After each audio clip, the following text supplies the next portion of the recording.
Hinamak-hamak siya ng mga tao, hanggang sa baguhin niya ang kanyang sarili, sa pamamagitan ng plastic surgery. Kamusta mga kaibigan? Maligayang pagbabalik sa Paraiso TV. Ngayon ay ibabahagi ko sa inyo ang isang pelikula, na pinamagatang 200 Pounds Beauty, na ipinalabas taong 2006, halina at samahan ako sa ating kwento. Nagsimula ang kwento sa dalagang si Kang Hana, isang overweight na dalaga, na nagdudoble kayod sa trabaho, para lamang sa kanyang ama na nasa hospital, dahil sa sakit na Alzheimer's. Ang una niyang trabaho ay bilang isang phone operator, kung saan nakikinig siya sa iba't ibang problema ng mga tao, at nagbibigay ng magagandang mga payo sa kanila. Ang pangalawa naman niyang trabaho, ay ang maging ghost singer para kay Ami, na isang sikat at kilalang pop singer, na hindi naman talaga marunong kumanta. Si Hana, ay may lihim na pagtingin kay Han Sang-jun, isang direktor, at anak ng may-ari ng recording company, kung saan nire-record ang kanyang mga awitin para kay Ami. Matalik na kaibigan naman niya ang isa sa mga backup singer ni Ami, na si Park Jung-min.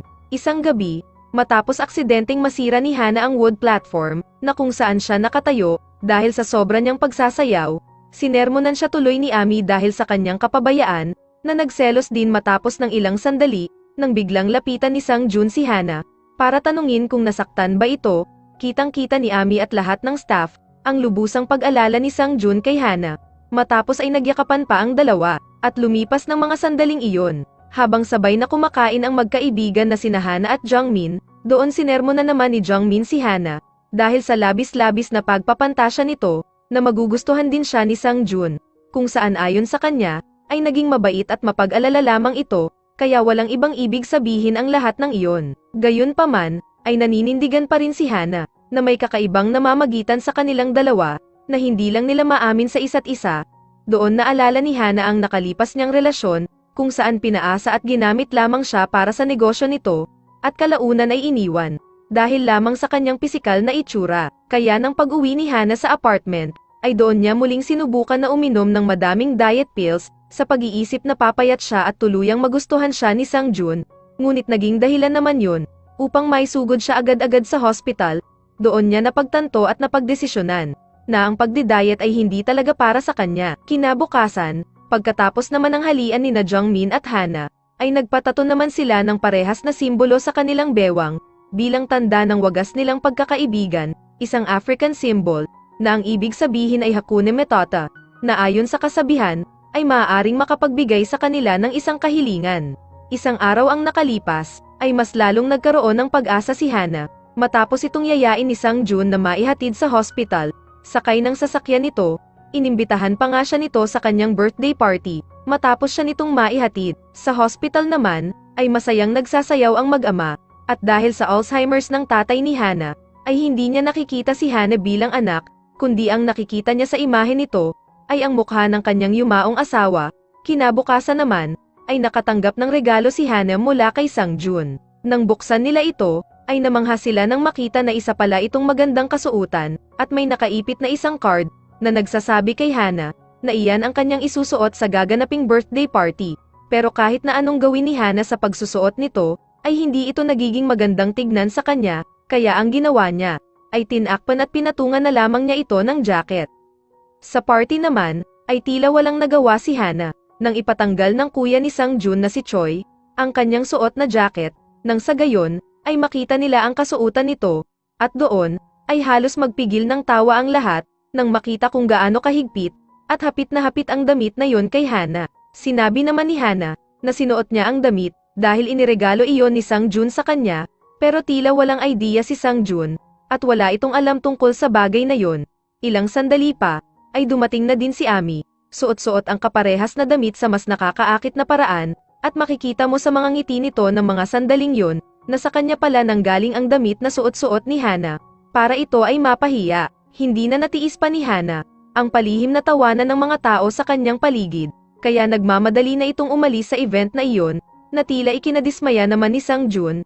Hindi nito nagustuhan ang ginawa ni Ami, na panloloko kay Hana, kaya dinala niya agad ito sa banyo, at sinermonan dahil sa kanyang ginawa. Gayunpaman, sinabi ni Sang-jun kay Ami, na maski siya ay hindi niya gusto si Hana, ngunit kailangan pa din nilang maging mabait kay Hana, dahil ang magandang boses daw ni Hana, ang nagpapasok ng malaking kitaan, sa kumpanya ng kanyang ama, Kaya kapag nakaharap daw si Hana, ay kailangan na maging mabait sila, ngunit hindi alam ng dalawa, ay nandoon lamang si Hana, na nakikinig sa lahat ng kanilang pinag-uusapan, at doon umuwi si Hana, dala-dala ang isipin na wakasan ang buhay nito, at doon sinimulan na niyang tapalan ng tape, ang lahat ng bintana at pinto, para makulubang kanyang bahay. Matapos iyon, ay binuksan naman nito ang gas, at nahiga sa kanyang kwarto. Nang mga sandaling iyon, ay hinihintay na lamang niya na matapos ang kanyang buhay, pero ang lahat ng yun ay naudlot sa kanyang isipan, dahil nakatanggap siya ng isang tawag, mula sa isang regular niyang kliyente, na humihingi ng payo sa kanya, at nang sumagi sa kanyang isipan ang trabaho, ay bigla ang nagkaroon siya ng pagbabago sa kanyang isip.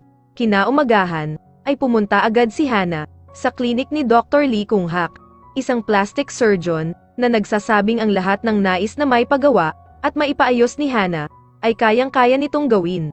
Pero kakailanganin niya ng napakalaking halaga para maisakatuparan ito, at doon nang sisingilin na siya ng doktor, ay sinabi ni Hana, na siya ang phone operator na kanyang nakakausap, at para patunayan iyon, ay dinala pa niya ang kopya ng kanilang pag-uusap, mga problema na dinudulog ng doktor, na may kinalaman sa kanyang asawa, at para maprotektahan ang lahat ng mga sikretong iyon, ay napagdesisyonan na lamang ng doktor, na operahan si Hana ng libre.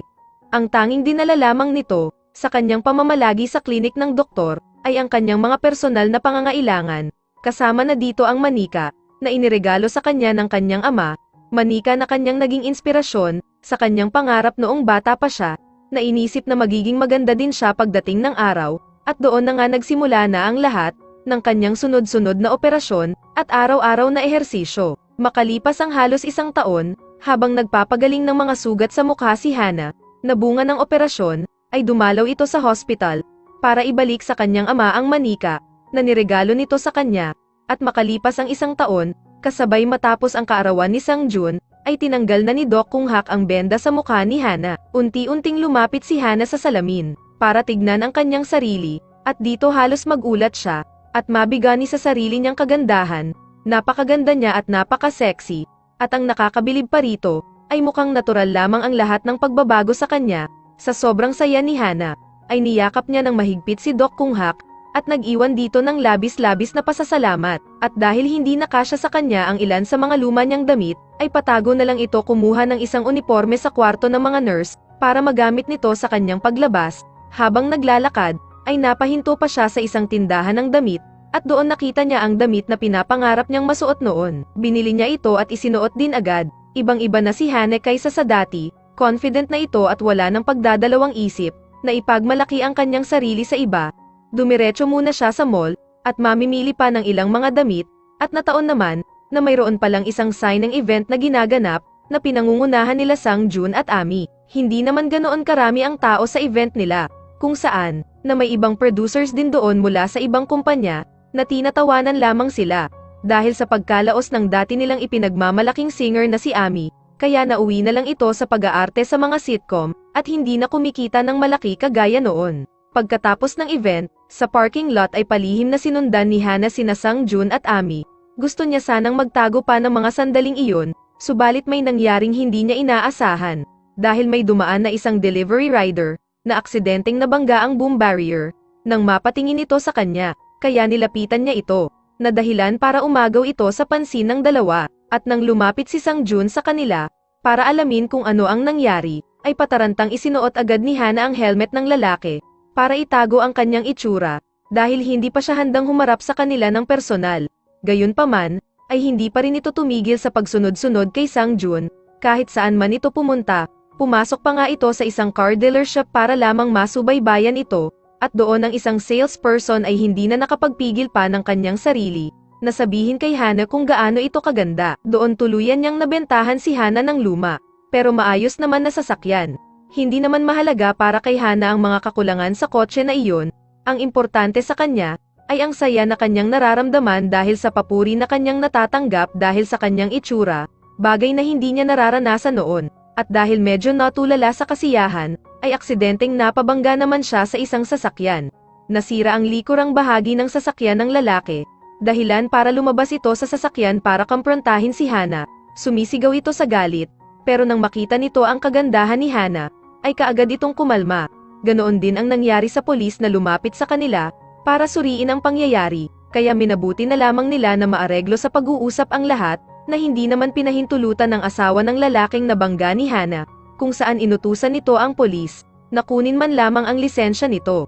Pero ang mukha niya sa driver's license ay iba na sa kung ano ang itsura niya ngayon, kaya naging komplikado pa ito para sa kanya, kaya naimbitahan na lamang siya sa presinto, kung saan na nakumpirma naman ang kanyang pagkakakilanlan. Si Jungmin ay nagpunta agad sa presinto, subalit hindi kaagad nito nakilala ang kanyang kaibigan, pero nang ipinakita ni Hana ang kanilang parehas na tato, ay doon na ito naniwala. Pero naisip ni Hana na kung ang matalik niyang kaibigan ay hindi siya nakilala, malamang na hindi din siya makikilala ng mga tao sa kumpanya, kaya ang solusyon na lamang sa lahat ay ang magpakilala siya sa ibang pagkatao. Sa sumunod naman na araw, si Jungmin ay dinala si Hana sa isang audition para maging bagong ghost singer ni Ami, na kung saan ipinakilala ito ni Jungmin bilang ang kanyang Korean-American na kaibigan na nagngangalang Jenny. Ang kanyang awitin ay nagpahanga sa lahat, kaya wala nang pagdadalawang isip pa na ginawa ang staff, kundi ang tanggapin na ito agad. Naging masaya ang lahat, maliban kay Sang-jun, na tila nakikilala si Jenny. Kinabahan si Jenny ng mga oras na iyon, naalala muli ni Sang-jun ay ang walang tigil nito na pagsunod-sunod sa kanya, hanggang sa car dealership. Noong pinuna naman ni Choi ang kanyang perpektong kagandahan, ay tinugunan ito ni Jenny na nagsasabing, ang kanyang ganda ay natural, at galit siya sa mga cosmetic surgery at hindi niya daw yun gagawin kailanman. Doon matapos ang lahat, ay nagkaroon ng pribadong pag-uusap si Choi, Sang-jun at ang kanyang ama.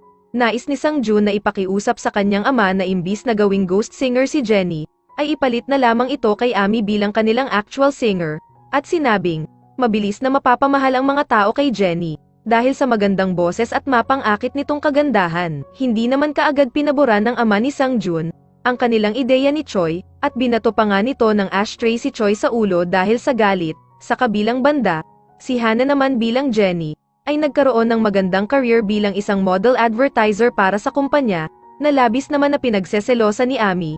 Sobrang naiinis si Ami dahil ang nais niya ay maging isang singer, at hindi isang artistang pang sitcom lamang. Palagi din itong dumedalaw sa ama ni Hana sa hospital, sa pag-asang maabutan nito si Jenny, para mapakiusapan na kumanta para sa kanya muli. Isang beses sa resort, ay pasadyang inutusan ni Ami si Jenny, na pairan ng lotion ang kanyang likuran, para na din magkaroon sila ng personal na pag-uusap, at sa kanilang ang kwentuhan ay tila nais nitong paaminin si Jenny, na hindi natural ang kanyang kagandahan. Halos mautal naman si Jenny sa mga tanong ni Ami sa kanya, panayliko na lamang nito sa kanilang usapan. Pinuna din ni Ami sa kanya ang sobrang pagkaputla ng kanyang kutis, at nagsabing may kilala itong nagtatan sa California, at nagpaalam naman si Hana na pupunta rito. Subalit sa halip na doon pumunta, ay nagtungo na lamang si Hana sa kanyang doktor, para ito ang gumawa ng solusyon patungkol sa bagay na iyon. Sinabi naman ng doktor sa kanya, na mali na makinig si Hana sa mga sinasabi sa kanya ng iba, lalo pa ngayong maganda at sexy na siya, na dapat ay hindi na ito nahihiya pa na ipagmalaki, at ibida ang bago niyang sarili sa iba. Kinabukasan sa studio, habang nagre-record ng kanta, ay unti-unti na itong kumikilos na kagaya ni Ami, kung saan mas confident na ito, at tila palihim na inaakit si Sang-jun sa kanyang mga kilos at tingin, pero hindi naman ito nagugustuhan ni Sang-jun. At sa halip ay ipinanood niya rito ang lumang video clip ni Hana, noong kumakanta pa ito sa kanila, at iniutos ni Sang-jun na gustong niyang kumanta rin si Jenny na kagaya ni Hana, yung kumanta siya na galing sa puso, at hindi dahil sa pagiging obsessed sa kahit kanino man. Dagdag pa ni Sang-jun ay hindi epekto ang pang-aakit na ginagawa ni Jenny sa kanya, dahil hindi ito kailanman tatapat sa pagkatao, at personalidad na meron si Hana. Halos maiyak si Jenny nang marinig iyon mula kay Sang-jun. Hindi niya inakala na sa kabila ng kanyang itsura noon, ay mas pipiliin ni Sang-jun ang isang Hana, kaysa sa magandang Jenny ngayon. Litong-lito siya kung dapat na ba niyang aminin ang lahat-lahat dito. Pinayuhan naman siya ni Jungmin, na hindi maganda na aminin niya iyon kay Sang-jun ng ganun lang, dahil alam naman nito, nagalit si Sang-jun sa sinungaling, lalong-lalo na sa mga babaeng nagpapa-cosmetic surgery, at walang tiwala sa kanilang sarili. Matapos ang kaunting pagtatalo nilang magkaibigan, ay palihim pa ring dinalaw ni Jenny si Sang-jun, para di umano gumawa ng kanta kasama nito. Dahil doon, ay nagkasabay pa sila maghapunan, at doon nagkaroon si Jenny ng lakas ng loob, na magbukas ng tanong tungkol sa cosmetic surgery, at nang mapagtanto ni Jenny, na talagang hindi pabor dito si Sang-jun, ay naisipan na lang niya na wag na ngang umamin dito. Ilang sandali pa ay naistorbo ang kanilang usapan, sa biglang paglabas ng aso ni Jenny, na naiwan niya noon, kung saan patakbo itong lumapit sa kanya, na tila sabik na sabik sa muli nilang pagkikita, at dahil nga hindi matigil ang aso sa kanyang pangungulit, ay ginawan ito ng paraan ni Jenny, sa pamamagitan ng pamamaril dito gamit ang kanyang daliri, na normal na ginagawa niya noon, para patigilin ang kanyang aso, at umarte ito na wala ng buhay. Matapos kumain ay inihatid na ni Sang Jun si Jenny pauwi, at sa pagbaba nito ay tila may napansin si Sang Jun na sumusunod sa kanila, at nung nahuli ito ni Sang Jun ay napag-alaman niyang ito pala ang delivery guy, sa parking lot na nabangga noon sa boom barrier. Pag-alit itong tinulak ni Sang Jun sa isang fence, nang awatin ito agad ni Jenny, at sinabing wag na itong saktan pa, dahil nauunawaan nito ang pakiramdam, kung gaano makontento, at maging masaya na makita ang taong hinahangaan mo kahit malayo man ito, at isang araw ang lumipas, ay dumalaw na si Jenny sa kanyang ama, pero naabutan niya doon si Ami, kaya hindi na muna ito tumuloy sa kwarto ng kanyang ama, umalis na lamang ito, at nagpatuloy sa kanyang mga recording, at pag may pagkakataon naman, ay sinusunog naman ito ang mga natitira niyang mga lumang larawan ang nakalipas, na nais na niyang ibaon sa limot, kaya't kinaumagahan, habang inaayusan siya ng kanyang mga stylist, para sa kanyang gagawing advertisements, ay nataranta si Hana sa isang tawag mula kay Sang Jun, na nagsasabing si Jungmin ay nasa hospital, at kinakailangan niyang puntahan ito agad-agad. May suspetsya na agad si Hana, sa kung sino ang pwedeng maging dahilan nito, bumalik ito sa kanyang apartment, para kunin ang business card ng kasintahan ni Jungmin, para ito ay makausap. Naabutan naman niya ito sa kumpanya, kung saan nakapag-usap sila sa loob ng elevator. Sa sobrang galit ay nahampa pa niya ito ng kanyang sapatos. Pagbukas ng elevator, ay naaktuhan naman ni Sang Jun ang pangyayari, na nataon naman gagamit din sana ng elevator ng mga sandaling iyon.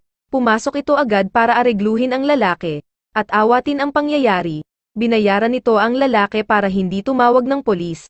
Pagkatapos noon, ay sinira nito ang ibabang bahagi ng kasuotan ni Jenny, at ginulo ang buhok nito, para pagmukaing mas naagrabyado si Jenny sa pangyayari. Matapos ayusin ang lahat ay nagayos muli ito para puntahan na agad ang event, kung saan kakanta siyang muli sa harapan ng napakaraming tao. Sinabi naman ni Sang Jun dito, na huwag mag-alala at huwag kabahan, dahil magiging maayos din ang lahat. Naniniwala ito na magugustuhan ng tao ang kanyang magandang boses, at maiibigan siya ng lahat. Si Hana bilang si Jenny ay niyakap muna ng mahigpit si Sang Jun, bago ito tuluyang umakyat sa stage para kumanta. Naging sikat at nakilala si Hana ng lahat bilang si Jenny, ang bagong K-pop star ng kanilang bansa. Maging ang kanyang ama sa hospital, ay hindi maiwasang mapasayaw, sa tuwing nadidinig ang boses ng kanyang anak, sa radyo at telebisyon, pero nangingibabaw pa din ang tila nag-iisang hater ni Jenny, na naglalagay ng mga masasamang paskil at karatula, sa mga lugar kung nasaan siya, na labis-labis namang nagbibigay pag-aalala kay Sang Jun. Isang gabi, pagkatapos sabay na maghapunan si Sang Jun at Jenny, ay hinalikan ito ni Sang Jun, sabay pinagbalakan niya itong hawakan sa kanyang katawan, pero biglang naalala ni Jenny, ang payo sa kanya ng kanyang doktor, na huwag masyado ipahawak ang kanyang dibdib, dahil sensitibo ito sa ganoong bagay, at maaaring malaman nila na peke ito kapag nagkataon. Pinahinto ni Jenny ang kanilang eksena, na ikinadismaya naman ni Sang Jun, at nang makita ito ni Jenny ay nakaisip ito ng isang idea.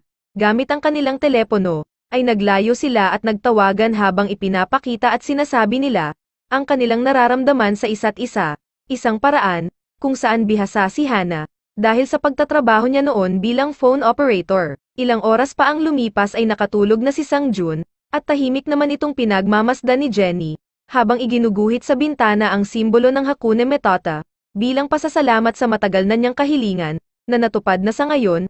Kinaumagahan, ay naabutan naman ni Sang Jun sa kanyang paggising na natutulog si Jenny sa sofa, at doon napansin niya ang mga guhit nito sa bintana, kung saan natatandaan niya, na iyon ay ang simbolong madalas na i-drawing ni Hana, sa kanyang mga music sheets. Isang taon na ang nakakaraan bago ito mawala. Dito naglaro pa sa isipan niya ang usapin patungkol sa cosmetic surgery, na madalas buksan ni Jenny sa kanilang usapan, ang reaksyon ng aso ni Hana sa kanya, at ang iisang pakiramdam niya sa yakap ng dalawa.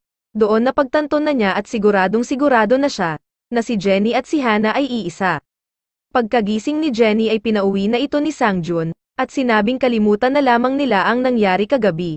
Kinagabihan ng araw na iyon, Sa isang party kung nasaan nandoon ang lahat ng staff at tao sa kumpanya, ay dinala ni Ami doon ang ama ni Hana, para makita niya kung ano ang magiging reaksyon ni Jenny rito. Malakas kasi ang kutob niya, na may sikreto itong hindi sinasabi. Doon kinalagkad ng guard ang ama ni Hana, palabas ng party, pero nanatili lamang na umarte si Jenny na hindi ito kilala.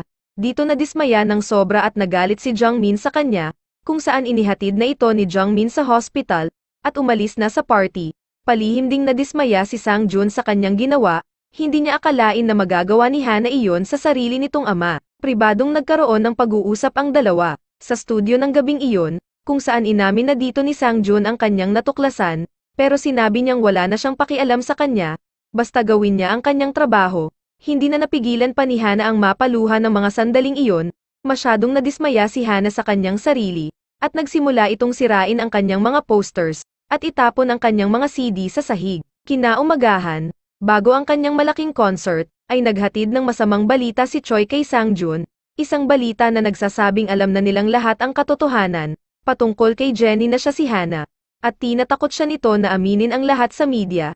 Dito napasalang sa matinding meeting si Hana, kasama si Choi, Sang-jun at ang ama nito na siyang may-ari ng kumpanya. Gusto na nila na alisin, at sirain si Hana sa harap ng maraming tao, dahil sa panlolokong ginagawa nito sa kanila, pero buong tapang naman na nagsalita, at ipinagtatanggol ito ni Sang-jun sa kanyang ama, na nagsasabing, sino ba sa pamilya nila ang nag-angat sa kumpanya, paano ba sila nakabawi, at dahil kanino, kaya pinagalitan nito, na matutuloy ang malaking concert kagaya ng inaasahan ng lahat, at hindi rin naman nila nanaisin na mawala sa kanila ang libo-libong mga fans na susubaybay kay Jenny sa mga oras na iyon. Sa event ay nakita ni Hana si Jungmin, na inaakay ang kanyang ama papasok ng venue. Doon ay nagtungo ito sa banyo kasabay ni Jungmin, para ito ay makausap, at humingi ng tawad dahil sa kanyang ginawa sa party, pero hindi kaagad nagpasuyo dito si Jungmin, dahil sa matinding sama ng loob, at hindi naman ito masisisi ni Hana. Bago magsimula ang concert,